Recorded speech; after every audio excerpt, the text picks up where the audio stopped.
I had always hoped to get selected as an astronaut when I came down. I came down to Houston in 1987, and then I had been applying ever since then, applying every year for the astronaut selection. And it took me 9 years until 1996 to finally get selected. So I had always hoped to get selected, but I had a great job as an engineer. So if I didn't get selected, I was more than happy where I was. I was always interested in space and science and things like that, but I never really thought or even knew that you could become an astronaut. I had no clue until I saw an advertisement in a magazine when I was maybe 27 years old, 26 years old. We saw an advertisement in a magazine and I sent away for an astronaut application. And from that point on, I started to apply.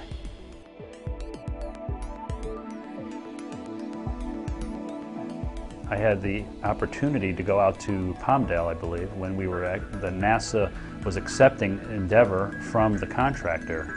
And I was actually one of the first people to sit in the Endeavour space shuttle as an engineer and help to verify and check out the Endeavour flight control systems before we accepted it for NASA.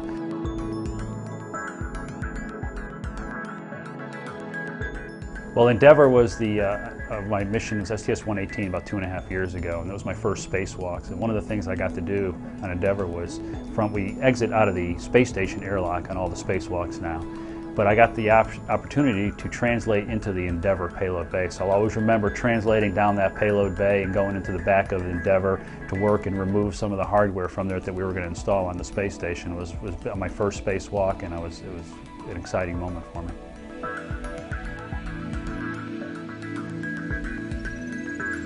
We had a problem. We had an 1,800-pound ammonia tank, and we were trying to install this ammonia tank on the International Space Station. We bolted one of the bolts down partially, but it wouldn't drive the rest of the way, and we were having a problem getting some of the other bolts to line up. This a soft dock feature would not grab. It was just resisting and it would not go down. So we spent a good hour and a half using various tools and techniques, even trying to kind of slam the tank home to get it onto its soft dock so we could bolt it up and install it on the space station.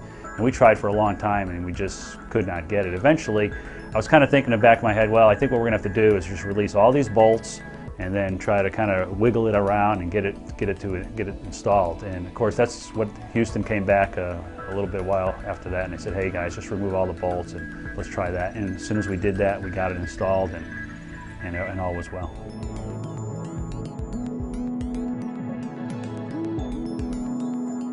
My first time out the airlock on a spacewalk, I opened up the thermal cover and opened up the hatch, and we look outside and it was nighttime. So, which was kind of good because you're looking right down on the Earth, and so it wasn't distracted by the Earth traveling below me. But what was going on, there was a lightning storm down below, and I could see the lightning dancing in the darkness of the Earth down below. So that was a pretty neat light show. So I'll never forget going out the hatch that first time and just seeing that lightning all over the place. That was a great experience. You know, every spacewalk is a little different. Some spacewalks you go out there and you really feel like, wow, I really did a great job on that one. I felt good about it. Sometimes you come in and you say, wow, that one really took a lot of energy, took a lot more out of me. But every spacewalk is a little different. There's nothing more satisfying, though, is when you go out there and you install a piece of the space station, or you swap out a busted piece of hardware with a new one, and Houston calls and says, hey, we tried that new piece of hardware, it's up and running, and that's always a great feeling.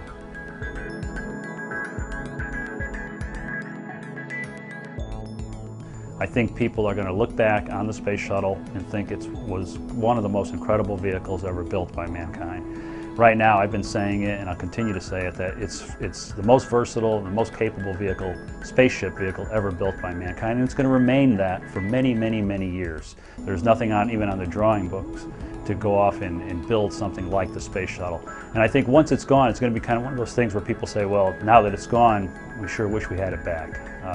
But everything must come to an end, and the Space Shuttle program has done a great job. It's been very successful, and it's time for it to end and move on to other options.